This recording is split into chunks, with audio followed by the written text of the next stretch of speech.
Buenas noches, bienvenidos. Dicen que en América Latina están soplando vientos distintos de los de las pasadas 2 décadas, políticos, económicos y sociales. La primera brisa de estos nuevos vientos, supuestos nuevos vientos, fue la elección a fines de la década pasada del actual presidente de Venezuela, Hugo Chávez, un militar devenido presidente constitucional y también una figura enormemente desconocida. Lo que vamos a intentar esta noche es desentrañar el perfil del verdadero Hugo Chávez, saber qué promesas y también, si los hay, qué riesgos encarna. Oscar, Hugo Chávez es un hombre que se define como antiimperialista, un luchador por tratar de lograr la integración latinoamericana y caribeña. Como todo hombre que se ha enfrentado a grandes intereses nacionales y extranjeros, cosecha amores y odios. Seguramente son esos amores los que lo mantienen justamente en el cargo de la presidencia y seguramente son esos odios los que pretenden alejarlo de él. Vamos directamente al pensamiento de Hugo Chávez, al diálogo con el presidente de la República Bolivariana de Venezuela. Y en lo que va a ser un primer intento de este canal por aportar en ediciones sucesivas, ocasionales, el pensamiento de los líderes de estos nuevos tiempos de América Latina. En este caso vamos a arrancar concretamente con un informe referido al golpe del 92, los informes que gatillan la historia para el diálogo posterior. En este tramo, en 1992, Chávez pretendió ser el victimario de lo que luego sería contra él, víctima el 13 de abril en un intento cívico-militar. Vamos a ese informe para empezar. El 4 de febrero de 1992, la acción de un grupo militar, identificado con el nombre de Movimiento Revolucionario Bolivariano y encabezado por el teniente coronel Hugo Chávez Frías, intentó torcer el rumbo del gobierno del presidente Carlos Andrés Pérez, cuyas políticas favorecían claramente a las minorías y estaban signadas por la corrupción. Luego de controlar la situación, el gobierno encarceló a los militares involucrados. Antes de ser detenido, el comandante Chávez, en una fugaz alocución televisiva, anunció su rendición para evitar más derramamiento de sangre. Compañeros, lamentablemente, por ahora, los objetivos que nos planteamos no fueron logrados en la ciudad capital. Es decir, nosotros acá en Caracas no logramos controlar el poder. Ustedes lo hicieron muy bien por allá, pero ya es tiempo de evitar más derramamiento de sangre, ya es tiempo de reflexionar y vendrán nuevas situaciones y el país tiene que enrumbarse definitivamente hacia un destino mejor. Esta breve aparición le dio a Chávez una enorme exposición pública que posibilitó su encuentro con el pueblo venezolano. En noviembre de 1993, el gobierno concede el indulto a los militares encarcelados y Chávez queda en libertad. A partir de entonces, lidera el movimiento bolivariano, que irrumpe cada vez con más intensidad en la escena venezolana.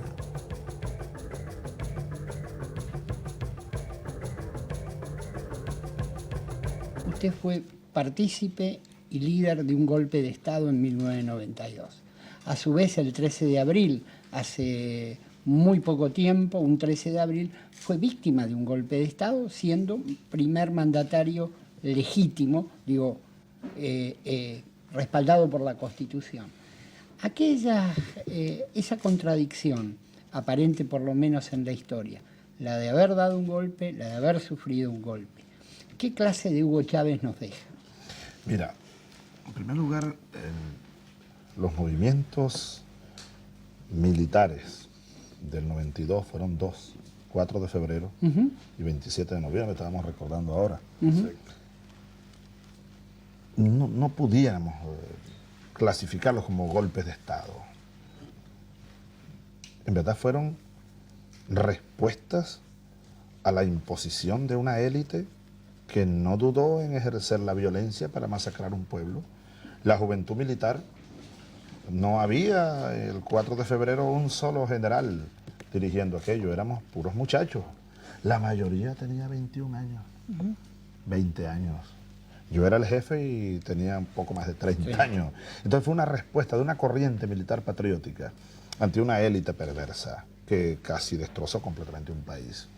Desde ese punto de vista, no fue un golpe de Estado, digamos, tradicional, clásico. Ahora, la ofensiva fascista, terrorista de abril, es un golpe de Estado clásico, muy parecido al golpe aquel contra Allende hace casi 30 años, ¿no? Una élite económica, mediática, nacional y transnacional, que busca un grupo de generales, de almirantes, de los altos mandos, comprometidos con la corrupción, con las compras y ventas de armas, los perros de la guerra, defendiendo los privilegios de una minoría, y arremeten violentamente contra un gobierno popular. Con debido respeto, presidente, no me dice que Hugo Chávez nos dejan esas dos experiencias. Que Hugo Chávez nos dejan, un Hugo Chávez cada día más comprometido con su causa, porque nuestra causa, que no es mía, es nuestra causa, la causa de Bolívar, la causa bolivariana, fue la que nos impulsó a la rebelión del 4 de febrero. Y la misma causa, la misma bandera, fue la que produjo esa arremetida contra nosotros. Es el mismo Hugo Chávez, creo que es un Hugo Chávez más consolidado en la idea y sobre todo en el desarrollo de la idea que ahora está contenida en este proyecto. La Constitución bolivariana. Sí, que es más que constitución, es un proyecto nacional de largo plazo. El movimiento cívico-militar que irrumpió el 4 de febrero tenía como objetivo la restitución de la Constitución y leyes de la República. Yo quisiera un poco referirme a ese contexto porque me costó muchísimo desasnar incluso a algunos compañeros míos respecto de las diferencias que había entre los militares venezolanos y los militares argentinos. Yo me acuerdo que cuando hicimos la nota a la que hace referencia, que los televidentes verán, en ese momento acá se hablaba de los carapintadas. Y yo mandé claramente una información a mi diario, página 12, reproduciendo la entrevista televisiva y diciendo que no se trataba de nada que ver con carapintadas. Nosotros, para explicar qué ocurrió, logramos a través de quien era el abogado en ese momento de los oficiales del movimiento bolivariano, de Chávez y los oficiales del movimiento bolivariano, Freddy Gutiérrez, meter una camarita de 8, ¿no es cierto?, de video 8, en las la imágenes cárcel, estamos viendo en este momento. en la cárcel de Yare, en el penal en el cual estaban, y metimos un cuestionario, un largo cuestionario. Que me costó toda una noche en vela, Sí, ¿no? porque grabarlo era muy difícil. Venía la patrulla, grabábamos una respuesta, escondíamos la cámara y volvíamos a grabar, así que pasamos creo que 2 noches grabando eso, Exacto. 2 madrugadas. Esa fue una producción para Channel 4 de Londres, que hicimos con mi compañera Ana Descalon, y que realmente fue una primicia mundial en ese momento. Creo que fuimos los únicos que logramos en la televisión mundial tener las imágenes de Chávez y los bolivarianos presos. Pero a mí lo que me llamó la atención fueron las respuestas. Por eso, para aquello que decía Oscar Wilde, que las preguntas no son indiscretas, sino las respuestas. Y me llamó profundamente la atención ver a un mayor de paracaidistas hablando de Antonio Gramsci y de Eduardo Galeano y de las venas de América Latina. Entonces, después que vimos el material y también empecé a transcribirlo para hacer la nota de página, llamé por teléfono a la página y dije, atención, nada que ver con los carapintadas, ¿eh? Es otra cosa completamente distinta que tiene un origen democrático. No, y revolucionario. Yo hace unas noches estuve con Fidel Castro una vez más, casi amanecimos conversando en Asunción, la toma de posesión del presidente Nicanor. Y Fidel me contaba, hablamos de muchas cosas, pero finalmente caemos en anécdotas de la vida. Y yo casi siempre hago preguntas para producir esa parte del diálogo. Porque Fidel es historia ambulante, historia viva. Sí. Y le dije, Fidel, ¿cómo fue lo del Moncada? Él me habló de Batista. Ah, no. Comenzamos porque estamos hablando de algo jurídico. Y le digo, bueno, tú eres abogado. No tenemos que llamar a ningún abogado. Dice, yo soy abogado, Chávez, pero yo nunca ejercí. Lo único que hice fue que demandé a Batista, por allá en el año 50, cuando era jefe del ejército, y lo demandé y solicité para él 130 años de prisión, ¿no? Al poco tiempo Batista da el golpe, y bueno, y se genera todo aquello. Bueno, él me está contando de cómo desde entonces ya él era un joven abogado revolucionario, y después me contó que cayó en el socialismo utópico, o sea, paró, no es que cayó, paró en el socialismo utópico, se fue por ese camino y luego en el marxismo. yo le decía, bueno, Fidel, yo nunca fui marxista porque nunca incursioné en la política siendo joven. Lo mío era el deporte, el estudio, El ejército. una que otra novia por allá, por Barinas, ¿Una sola? la música, siempre una, pero no terminaba y venía otra. Por vez, Una por vez. por vez. Sí, una por vez, claro. Claro, es lo que manda la santa ley. Ahora, luego, fíjate cosa, ¿no? Es en el ejército donde a mí se me despierta la pasión revolucionaria, cosa extraña, ¿no? Yo me fui al ejército... Conservador, Sí, como es el militar. Sí, yo me fui al ejército solo porque, como una transición para quedarme en Caracas, porque éramos muy pobres. Y era para ir a jugar béisbol profesional, era mi sueño. Y entonces me consigo a Bolívar, la historia militar, Zamora, me consigo la historia de un abuelo mío que fue guerrillero y murió preso, y me hago revolucionario. Y el año 76, yo recién graduado de subteniente, tenía ¿cuántos años? 22, ya estaba fundando el primer núcleo, éramos 5 nada más. Y lo llamé, el nombre de aquel ejército era más largo que la cantidad de sus integrantes. Éramos el Ejército Bolivariano de Liberación del Pueblo de Venezuela, 3 muchachos reclutas, un sargento y el subteniente Chávez. O sea que es un largo camino. Presidente, si me permite, queremos sumar a la charla y la entrevista de Eric Alcaña, ¿sí? Antes de ir a la primera pausa. ¿Qué tal? Usted menciona a Bolívar, a San Martín, a Artigas. ¿A usted le parece que todavía son de actualidad en la era de la globalización? Sí, Eric. Creo que las ideas de Bolívar, que son las que más conozco, estoy estudiando San Martín. Buenos libros que me han obsequiado ustedes, ¿no? Y también estoy comenzando a estudiar Artigas. Más allá de algunos pensamientos que uno ha leído, no, Artigas, el hombre, su vida, su trayectoria. Entonces, cuando uno lee Artigas y su ley de reforma agraria de hace 190 años... La primera del continente. La primera, sí, era 1813. Exacto. Mientras Bolívar estaba en la campaña admirable, hace 190 años en estos días, estaba sitiando José Gervasio a Montevideo y convocando un congreso y lanzando una ley de reforma agraria. Y San Martín, pues igual, estaba luchando por la igualdad, en contra de los privilegios, y Bolívar lanzando su discurso de Angostura a los pocos años. El gobierno es para darle felicidad a los pueblos. La educación debe ser la función primordial del Congreso. La Unión Latinoamericana. Incluso, Eric, yo pudiera decirte para concluir la reflexión, que es que aquellos hombres estaban adelantados a su tiempo y pensaron por nosotros. Y hoy es cuando son más vigentes que cuando ellos vivían aquellos planteamientos.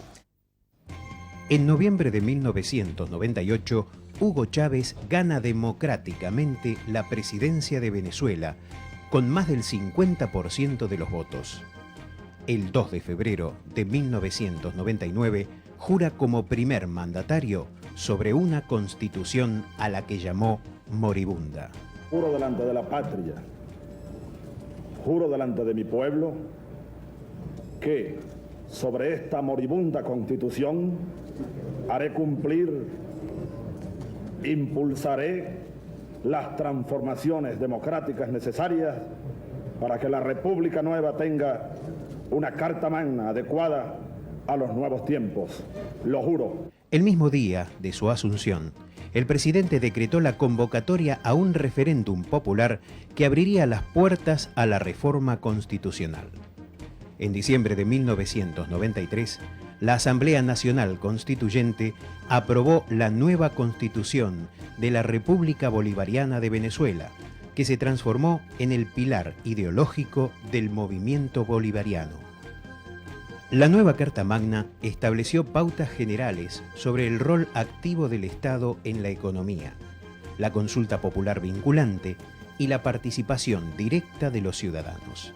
Es el hombre que nos hizo rescatar principalmente nuestra cultura, nuestra idea que teníamos como revolucionarios. También reafirmó los derechos sociales, educativos, culturales y los concernientes a los pueblos indígenas, realzando el interés de la nación por el desarrollo agrícola. La nueva ley de tierra.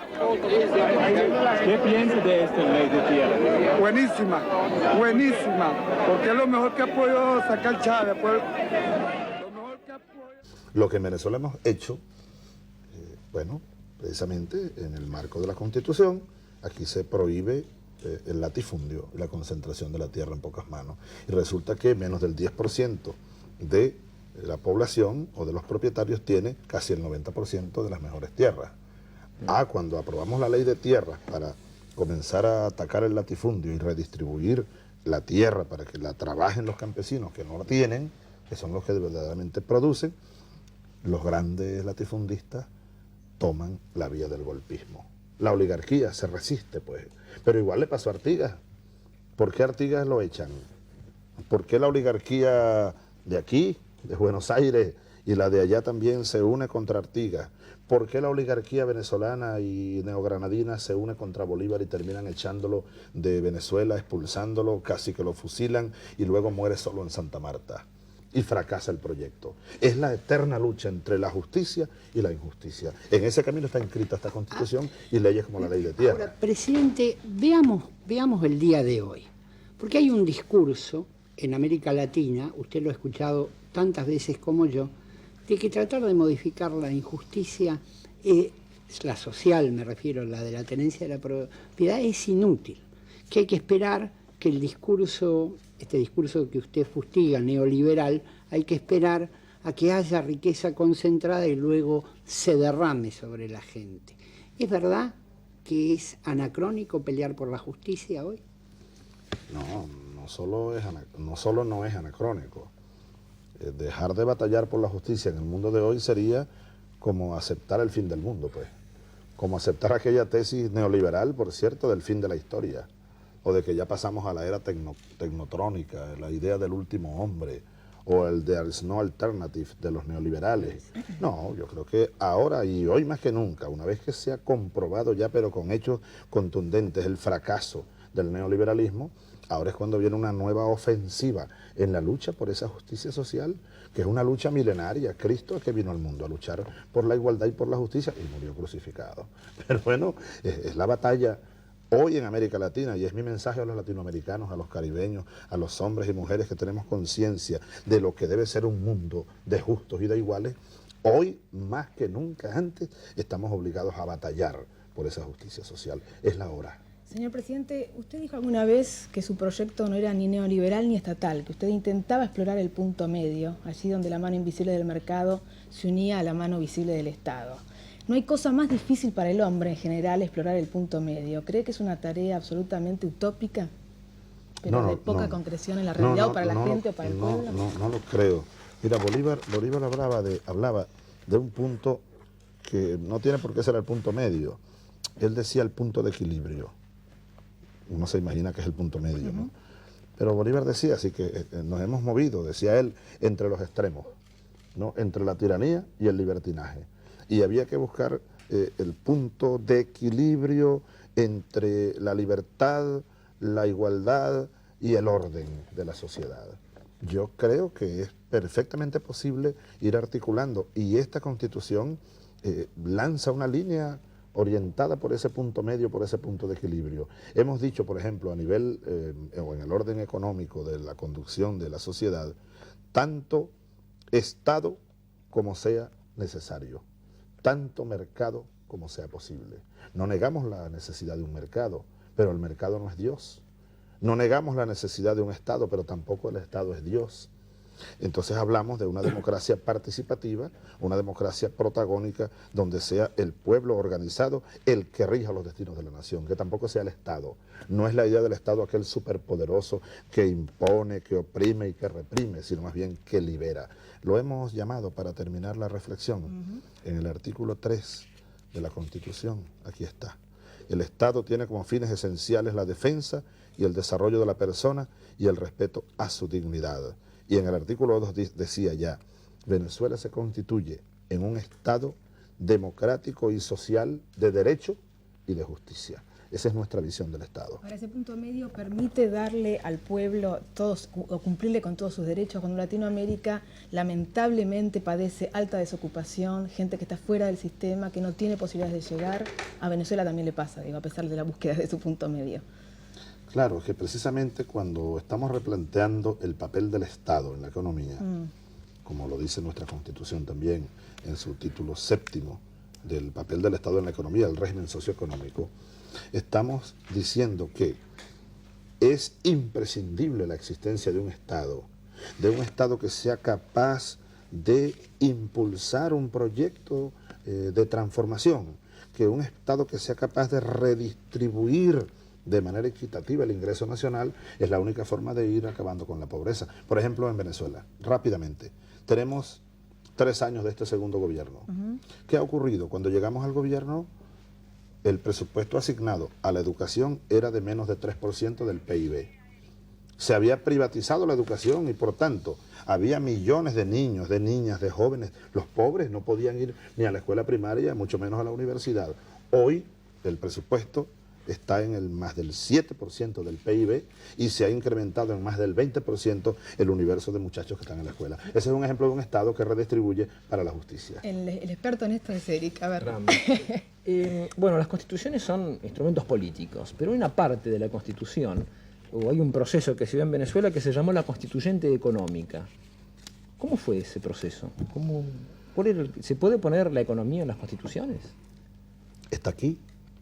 Pero claro, mira, estoy buscando. Lo que pasa es que esta no es mi constitución, la que tengo yo rayada y trabajada, y es otro formato. Pero aquí está, es necesario incluir el proyecto económico en la Constitución, porque no puede ser solo la carta política la Constitución.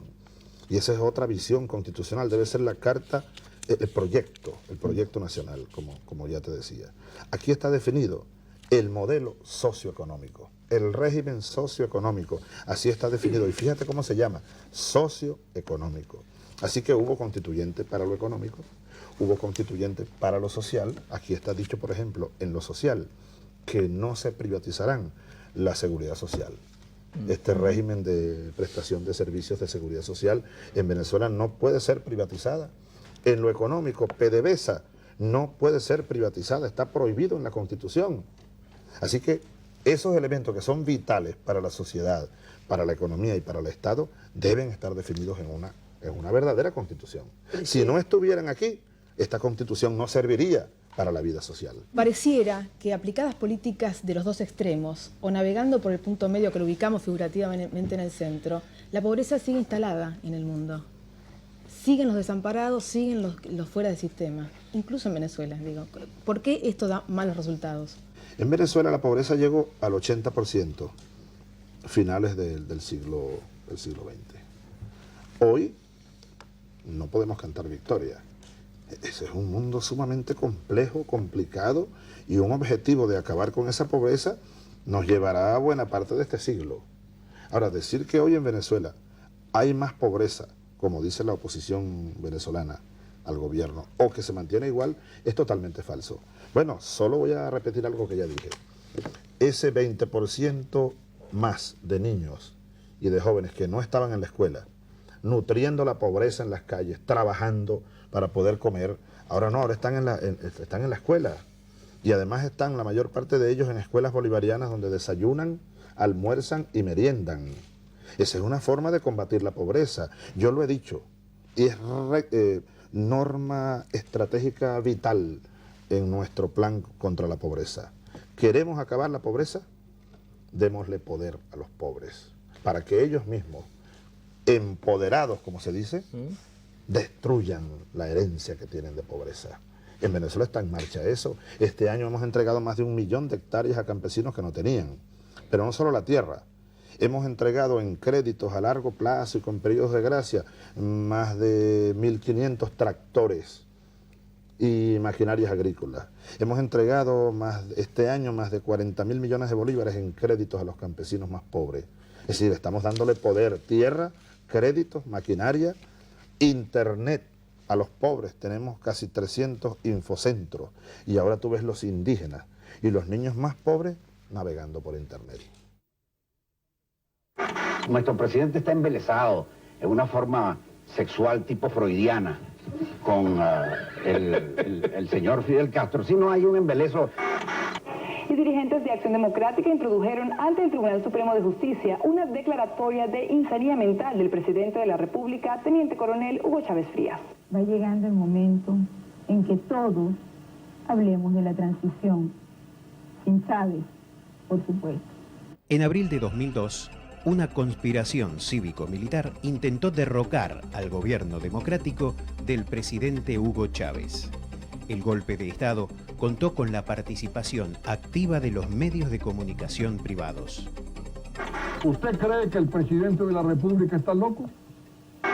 El chavismo se apoya crecientemente en la violencia a medida que va perdiendo poder de convocatoria y popularidad. Se parecen a las fuerzas de choque que empleaban Mussolini y Hitler. A pesar de la libertad de prensa que rige en Venezuela, las corporaciones mediáticas han transformado al presidente Hugo Chávez en su blanco preferido. Esta situación llegó a límites que exceden las normas de convivencia democrática durante el golpe del año pasado, cuando las cadenas de televisión privadas no dudaron en distorsionar, mentir y calumniar abiertamente con el fin de desestabilizar al gobierno chavista. Obviously, Venezuela is important because they're the third largest supplier of petroleum. I would say that Mr. Chavez, and the State Department may say this, probably doesn't have the interests of the United States at heart. Estas imágenes nos dieron una idea de lo que pasó en Venezuela, el intento de golpe de 2002 y el rol fundamentalmente de los medios de comunicación. Señor presidente, sumamos a esta mesa Hermanas Lamadrid, un hombre de la cultura, justamente para tratar este tema. Hay estas imágenes que son bastante paradigmáticas de los irlandeses, que usted conoce, de la revolución no será transmitida, que es realmente, digamos, los medios descarnadamente vistos. Y uno se pregunta cómo se puede, en una situación así, que está en Venezuela, poder provocar o garantizar de alguna manera un mensaje plural, cuando la televisión, en la mayoría de sus medios, están en las manos privadas, ¿no es cierto?, que componen la oposición, digamos. Sí, tú sabes que ahí es válido aplicar aquello de que no hay ninguna libertad ilimitada.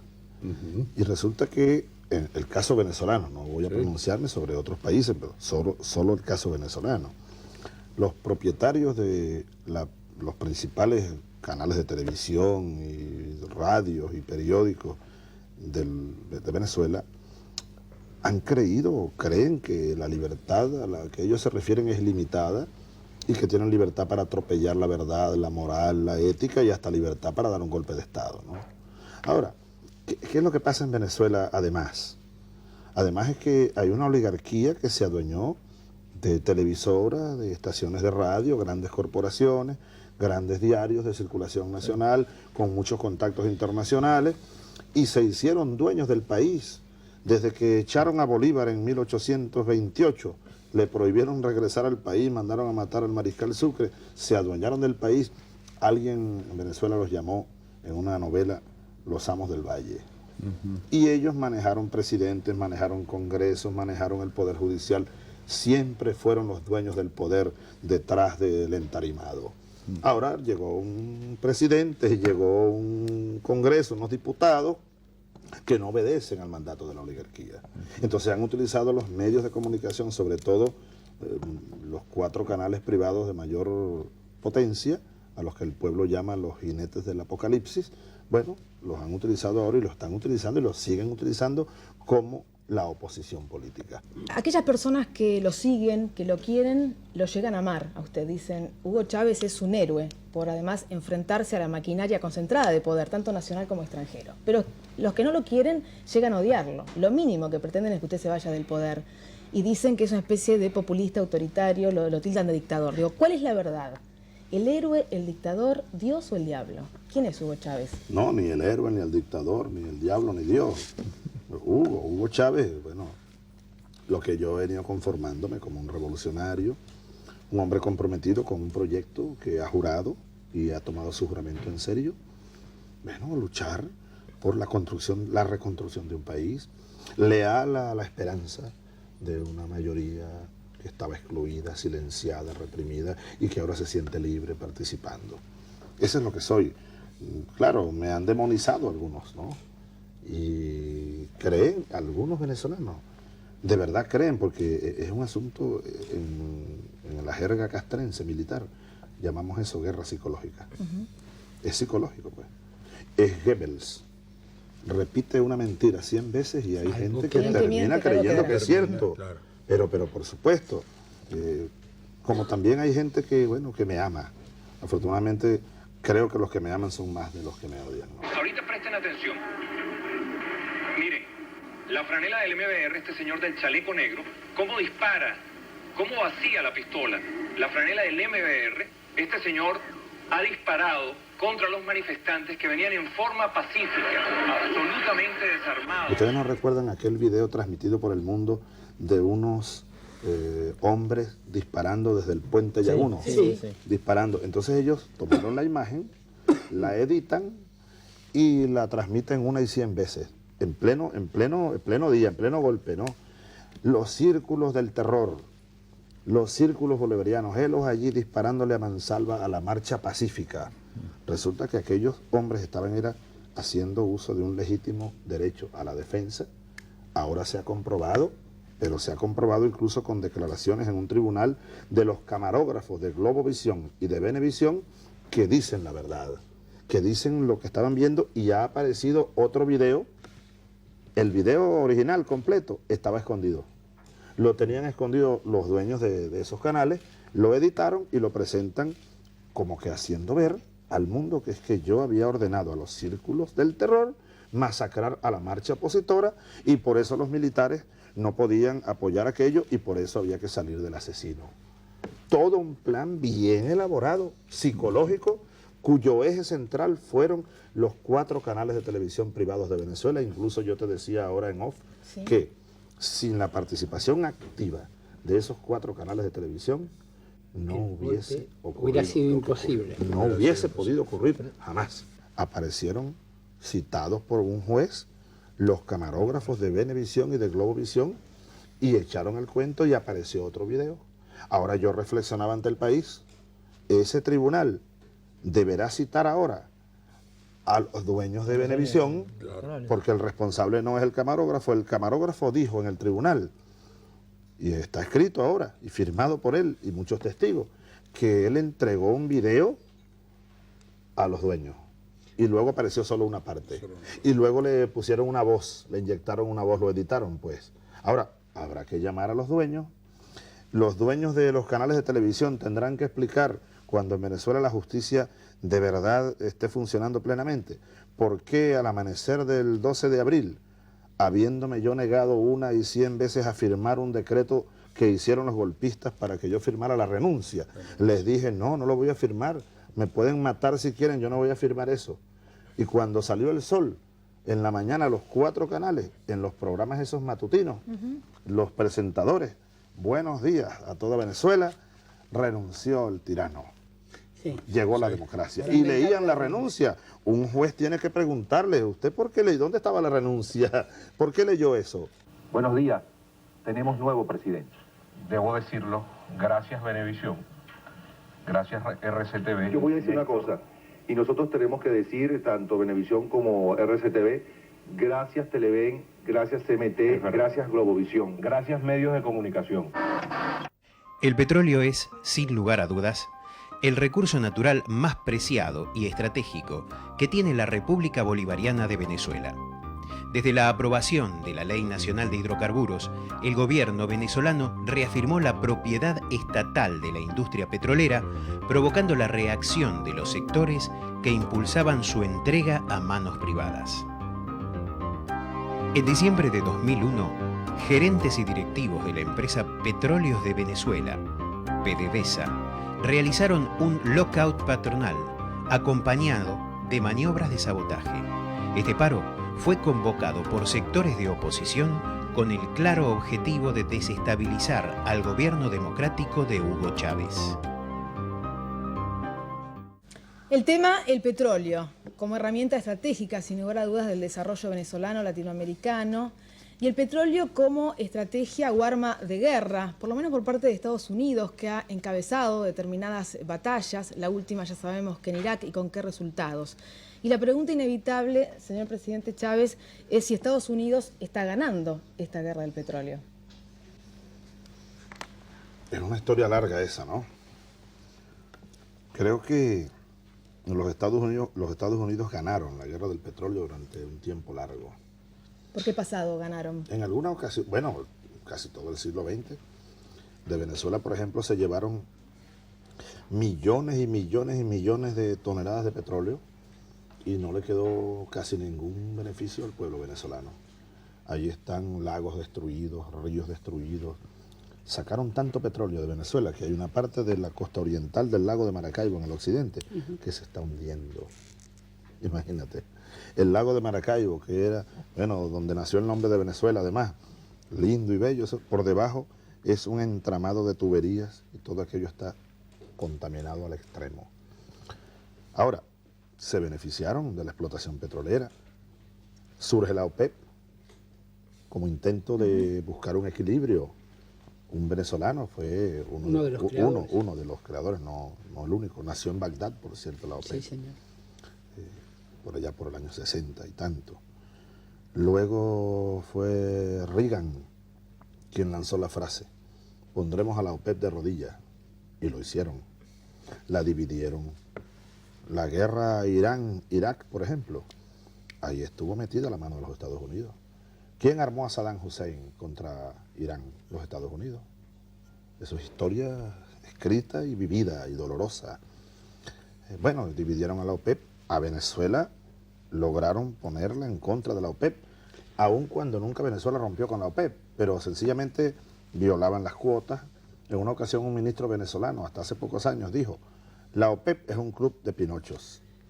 Por eso cabe esta pregunta. ¿Estuvo detrás de Estados Unidos, detrás del golpe del 13 de abril del 2002, a su juicio? ¿Y estuvo o no detrás de la larga huelga petrolera con la que pretendieron quebrar el espinazo de su gobierno? Mira, en cuanto a abril, hay evidencias que indican que los Estados Unidos tuvieron que ver mucho con ese golpe de Estado. Por ejemplo, ¿qué hacían dos militares norteamericanos uniformados y hablando por radio? ¿Con quién? No sé, pero hay muchos militares que lo han dicho, testigos, desde la sede de los golpistas, donde estaban los golpistas, el comando central del golpe. Ahí había militares norteamericanos uniformados. No tengo yo pruebas como para acusar, como jefe de Estado que soy, al gobierno. Si las tuviera, los hubiera acusado ante el mundo. Pruebas no tenemos, pero quedaron esas serias dudas. Ahora, en cuanto al petróleo, el golpe de Estado de abril, tanto el de abril como el de diciembre, evidentemente, un golpe petrolero. Fue un golpe también contra la OPEP.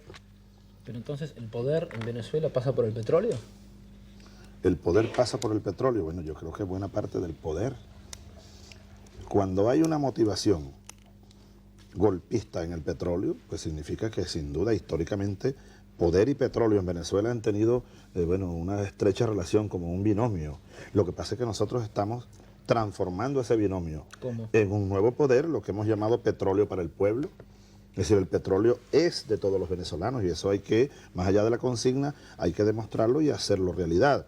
Ahí había una oligarquía petrolera que manejaba PDVSA en función de los intereses antivenezolanos. Y déjeme llevar el ejemplo a la política. Hay quien dice que hay vientos de cambio en América Latina. Que usted los inició en la primera elección y que se continúan en otras experiencias nacionales. ¿Hay posibilidad, de algún modo, de tener una acción política cartelizada de América Latina vis a vis los Estados Unidos, que usted sabe no quiere negociar con grupos? Yo creo que sí es posible, aún pareciera temprano, para ver conformada en Sudamérica, sobre todo en Sudamérica, pero hablemos de América Latina en forma general, bueno, un grupo de países bien unidos en cuanto a una concepción y una praxis política y una política internacional sobre todo. Bueno, allí vemos ya qué países pudieran ser. Hablábamos un poco del eje, no el eje del mal. No el eje del mal. Bueno, ya no es Venezuela. Y esa asociación que han hecho perversamente, que si Cuba y Venezuela y la Caracas, cubanización, etcétera. Ahora es Brasil, ahora es Argentina, ahora, bueno, ahí está Paraguay, ahí están, bueno, procesos que están en marcha. Yo decía ayer también lo siguiente, fíjate, Si vemos el mapa de Sudamérica, lo vemos que es lindo, ¿no? El mapa de Sudamérica. Este no es lindo, el verdadero. Este no me quedó lindo. Bueno, en el siglo XIX, hace 200 años, el eje de la libertad se movió como que por aquí, Caracas, Bogotá, Quito, Lima, La Paz, Buenos Aires. Fue por aquí, sí, sobre los Andes. Hoy, 200 años después, se mueve por aquí, por los ríos, por las selvas, el Orinoco, el Amazonas y el Río de la Plata. El eje de la vanguardia transformadora, pudiéramos llamarlo, desde el punto de vista geopolítico, está muy claro. Sí. Bueno, pero ¿qué efectividad conducente hay en lo económico? ¿Qué proyecto económico podemos tener en común, siendo países tan diferentes? Creo que que es muy temprano, porque tú sabes que yo tengo la concepción de que la política tiene que ir en la vanguardia. La economía tiene que venir después en la retaguardia. Creo que es muy temprano, aun cuando ya estamos enfrentando el problema económico. Pero este eje Caracas, Brasilia, Asunción, Buenos Aires, es el eje. Ahora, lo económico, yo estoy proponiéndole a Brasil, por ejemplo, y ayer lo comentábamos también en Montevideo, que está por acá, ¿no? Que también es parte de ese eje. Lo he propuesto y ya estamos estudiando algunos documentos. Para lo económico tiene que ver con el petróleo y con el poder. Sí, señor. La conformación, por ejemplo, de una empresa multiestatal petrolera a la que pudiéramos llamar Petroamérica, aunque últimamente me gusta más Petrosur. Petrosur. Sí. Bueno, porque es el sur, porque América, tú sabes que a nosotros nos robaron los americanos. Sí. En una ocasión solo en Asia, son americanos sí, allá solo arriba. son americanos los del norte. Allá arriba. Yo una vez le decía a un grupo de periodistas en Asia, yo soy también americano, soy tan americano como cualquier americano de Washington, solo que del sur. Pero en fin, quizás como mucho más definido, define más Petrosur que Petroamérica, ¿no? Ahora, imagínense ustedes el poder que tendríamos, digo yo a los presidentes, digo yo a las reuniones, en las reuniones. Una empresa petrolera con PDVSA, Petrotrin, Trinidad y Tobago, que está aquí mismo, Petrobras, y las empresas que son más pequeñas, sí, ciertamente, que tienen en Montevideo, que aquí en Buenos Aires, bueno, aquí privatizaron, ¿no? Sí, señor. Pero permítanme decir algo con mucho respeto y sin ninguna intención de injerencia en asuntos internos de la Argentina, porque eso para mí es sagrado. Pero solo es una hipótesis. ¿Por qué Argentina no pudiera tener de nuevo una empresa estatal petrolera? Nada en sus leyes se lo impide. Nosotros lo hemos dicho, estamos dispuestos a cooperar con Argentina con todo lo que podamos. Técnicos, experiencia, recursos, a ver si así lo deciden aquí. Claro. Que Argentina puede tener una empresa petrolera estatal y hacer una gran conformación. Imagínate lo que tendríamos, otro gran polo de desarrollo aquí en el sur, es decir, se trataría de fortalecer y articular, esa es la palabra, polos de desarrollo y zonas de desarrollo en un modelo endógeno.